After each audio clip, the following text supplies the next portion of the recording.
IPL বিখ্যাত যেসব কারণে তার মধ্যে একটা টাকার ঝনঝনানি। তবে সাম্প্রতিক সময়ে নিজস্ব নিয়মকানুন বানাতেও বিখ্যাত হয়ে উঠেছে লিগটা।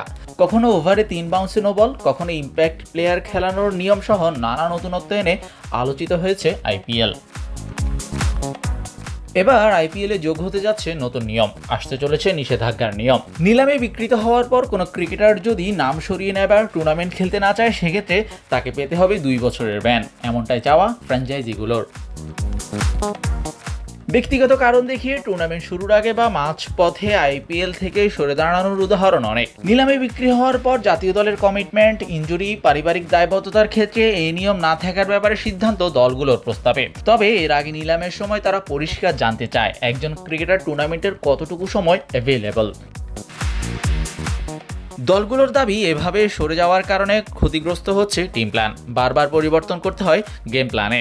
অনেকাংশে এইসব ক্রিকেটারকে নিয়ে একরকম প্ল্যানের পর সেটাও চেঞ্জ করতে হয়। তাদের কথা মাথায় রেখে গঠন করা হয় দল, কিন্তু পরে সেসব ক্রিকেটার না থাকলে এলোমেলো হয় গেম প্ল্যান। নিলামে একদমে বিক্রি হওয়ার পর টুর্নামেন্টের আগে নাম প্রত্যাহার এবং পরে আরও বেশি অর্থ দিলে খেলতে রাজি হবেন ক্রিকেটার, এমন উদাহরণ এনেছে ফ্র্যাঞ্চাইজিরা। সব মিলিয়ে বিসিসিআইও সায় দিচ্ছে দলগুলোর কথায়। শাহরিয়ার শাওন, স্পোর্টস বাংলা।